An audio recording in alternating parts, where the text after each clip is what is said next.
ఇమ్ము elimination unfair అంటూ పోస్టులు పెడుతున్నారు. కష్టపడిన వారికి బిగ్ బాస్లో వాల్యూ ఉండదని, తగిన ఫలితం రాదంటూ మరోసారి రుజువైందంటూ రోహిణి పోస్ట్ చేశారు. ఎంటర్టైనర్స్ కేవలం ఎంటర్టైన్ చేయడానికి మాత్రమేనని బిగ్ బాస్ నిరూపించిందంటూ ఇన్స్టాలో రోహిణి ఒక స్టోరీ పెట్టారు. ఇమ్మాన్యుయల్కి అన్ని అర్హతలు ఉన్నాయి గెలవడానికి, కానీ ఎందుకని ఇమ్మాన్యుయల్కి కనీసం టాప్ 3 కూడా ఎందుకు పంపించలేదు అంటూ చాలామంది చాలా సీరియస్గా రెస్పాండ్ అవుతున్నటువంటి పరిస్థితి కనిపిస్తోంది.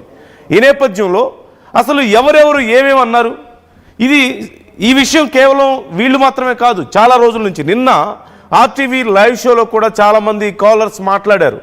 ఇమ్మాన్యుయల్కి అన్యాయం జరిగింది అని చెప్పి అన్నారు.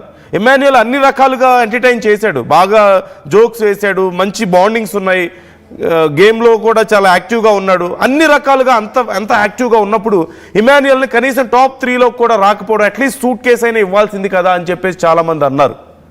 ఎందుకు ముందే బయటికి పంపించేశారు అన్నారు. అన్యాయం జరిగింది ఇమ్మాన్యుయల్కి అనే పదాన్ని చాలామంది ఉపయోగించారు.